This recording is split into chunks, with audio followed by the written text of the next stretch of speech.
আজ আমাদের নিরামিষ। আজ হচ্ছে আমরা নিরামিষ খাই, তো আমি আজকে খিচুড়ি করেছি। কি রান্না করব, তো কাল অনেকে ফেসবুকে খিচুড়ি পোস্ট করেছিল, দেখে আমার ভীষণ লোভ হচ্ছিল।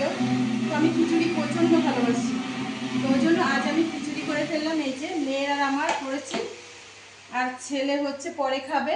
ওপরে মিস্ত্রিরা কাজ করছে, তাই ও পরে খাবে। এদিকে আমরা টি টেবিলে খেতে বসি। আর খিচুড়ির সঙ্গে করেছি হচ্ছে আলু পনিরের তরকারি, আর সাথে লেবু আছে, আর এই যে আমের আচার আছে, কাঁচা আমের আচার আছে। আমরা টি টেবিলে খেতে বসি, কারণ আমাদের ডাইনিংটা হচ্ছে, দেখো ওদিকে বাবা, ডাইনিংটা নতুন পালিশ করিয়ে নিয়ে এসছে আবার।